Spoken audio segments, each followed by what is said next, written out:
Olá, seja bem-vindo ao nosso canal. O que a Igreja Católica realmente ensina sobre o dízimo?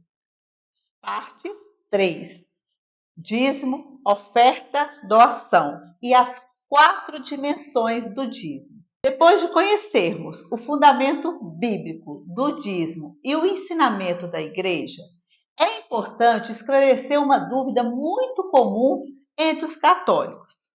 Existe diferença entre dízimo, oferta e doação?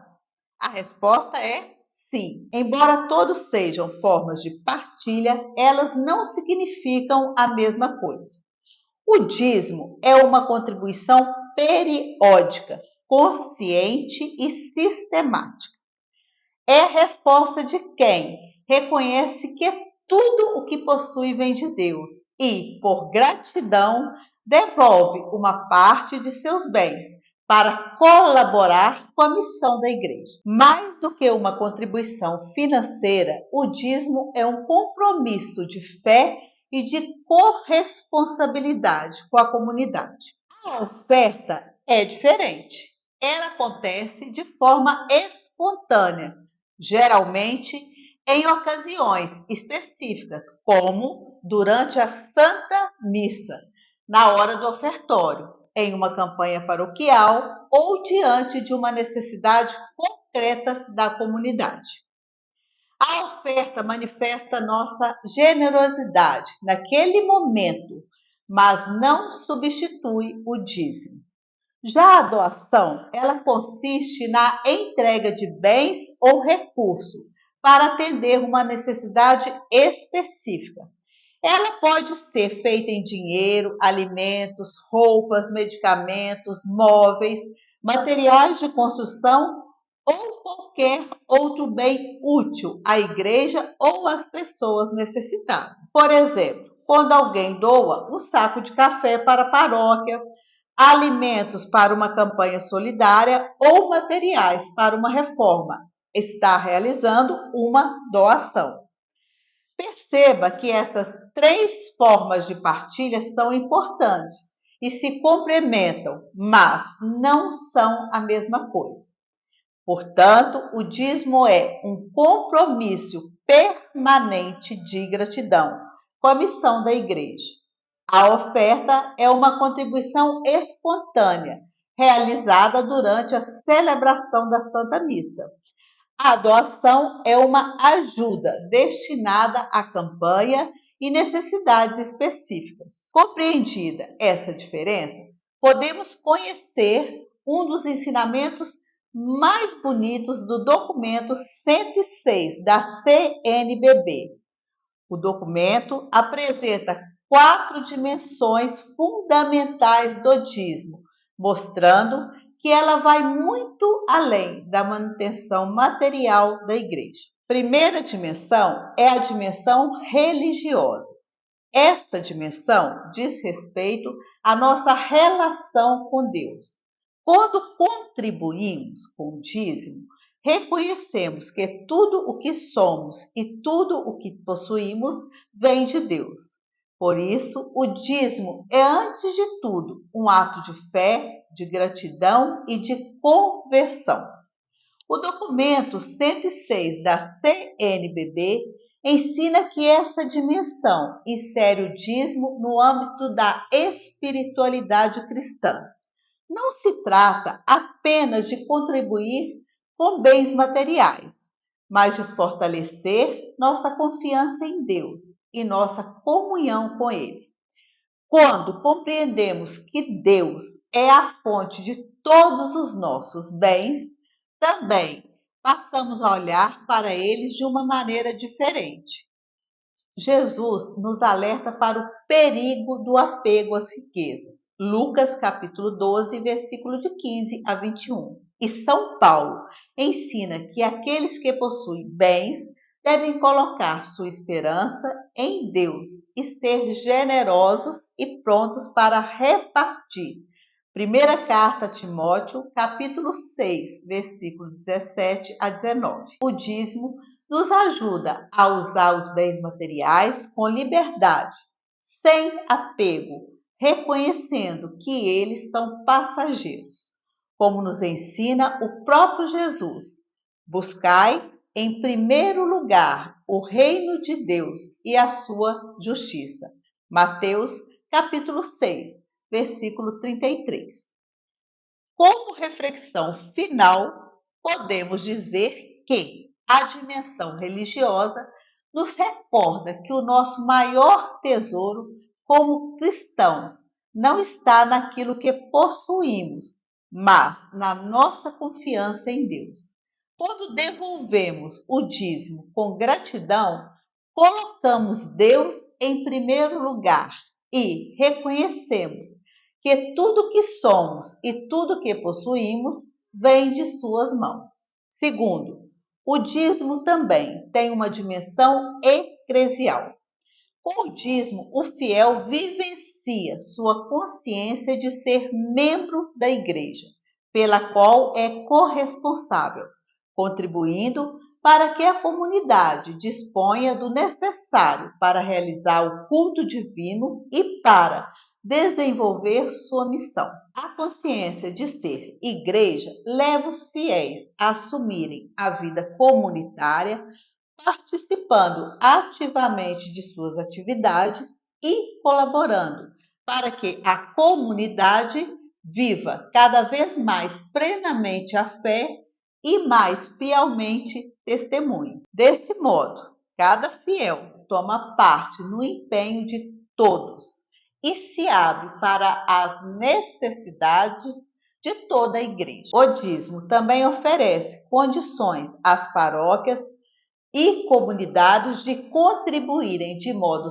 sistemático com a igreja particular, mantendo vivo o sentido de pertença a ela. Como reflexão final, podemos dizer que a dimensão eclesial nos recorda que pertencemos à família de Deus.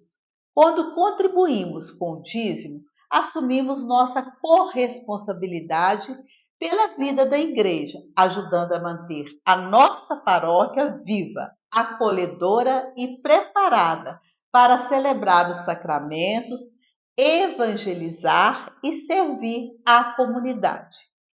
Assim como cuidamos da nossa casa e da nossa família, também somos chamados a cuidar da casa de Deus. Terceira dimensão é a dimensão missionária. O dízimo tem uma dimensão missionária.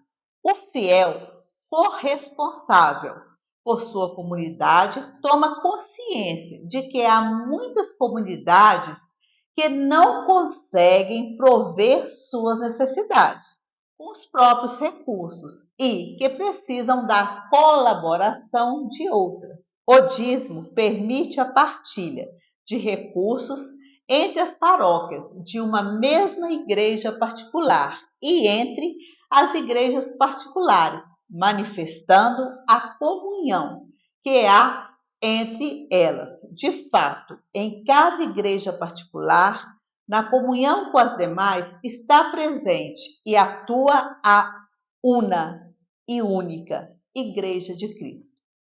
O dízimo contribui para o aprofundamento da partilha e da comunhão de recursos em projetos como o das paróquias irmãs e do Fundo Eclesial de Comunhão e Partilha no âmbito da igreja particular e nos projetos Igrejas Irmãs e Comunhão e Partilha em âmbito nacional.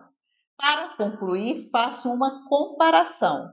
O nosso dízimo tem pés. Ele chega onde muitas vezes nós não conseguimos chegar. Além de sustentar a vida da nossa própria comunidade paroquial, ele permite que a igreja continue sua missão evangelizadora, colabore na formação de novos sacerdotes, diáconos, apoie comunidades mais necessitadas e leve o anúncio do Evangelho aos lugares mais distantes. Quarta dimensão é a dimensão caritativa. Essa dimensão se manifesta no cuidado da comunidade com os pobres e os mais necessitados. Desde o início da igreja, a caridade fez parte da vida cristã. O livro do Atos dos Apóstolos nos mostra que nas primeiras comunidades, entre eles, ninguém passava necessidade, porque os bens eram distribuídos conforme a necessidade de cada um. Atos capítulo 4, versículos 34 a 35. Essa preocupação também aparece quando os apóstolos reconheceram o ministério de São Paulo e lhe pediram apenas que não se esquecesse dos pobres. Gálatas, capítulo 2, versículo 10. O documento 106 da CNBB recorda que a opção preferencial pelos pobres está implícita na fé em Cristo e que a caridade para com os necessitados é uma dimensão constitutiva da missão da Igreja e uma expressão irrenunciável da sua própria essência. Por isso, o Papa Bento XVI ensina que a Igreja é chamada a viver a diaconia da caridade, não apenas de forma individual, mas também comunitária, desde as pequenas comunidades locais até a Igreja Universal. Para isso, é necessário uma organização articulada que permita exercer esse serviço de maneira eficaz. Na mesma linha, o Papa Francisco recorda que todos os cristãos, animados por seus pastores, são chamados em todo lugar e circunstância a ouvir o clamor dos pobres. Quando a comunidade contribui de forma constante para projetos de promoção humana ou para o atendimento de necessidades concretas, ela ajuda a transformar vidas e contribui para uma sociedade mais humana e mais fraterna. Como conclusão dessa dimensão, podemos dizer que o dízimo também torna possível essa organização da caridade na Igreja, permitindo que o amor ao próximo se transforme em ações concretas. A palavra diaconia vem do grego e significa serviço. E a missão da Igreja de servir a Deus por meio do amor e do cuidado com o próximo, especialmente com os mais pobres e necessitados. Perceba como essas 4 dimensões caminham juntas. O dízimo não é apenas uma contribuição para manter a paróquia. Ele fortalece nossa relação com Deus, sustenta a vida da comunidade, impulsiona a evangelização e torna possível a prática da caridade. Por isso, o documento 106 da CNBB ensina que o dízimo é uma expressão de espiritualidade, comunhão e compromisso com a missão da Igreja. Mas talvez você ainda se pergunte: na prática, para onde vai o dízimo que entregamos? Essa é uma pergunta muito importante e é justamente o que veremos na última parte. Vamos descobrir como o dízimo se transforma em evangelização, formação, caridade e tantas outras ações que levam a missão da Igreja adiante. Espero por você na parte 4.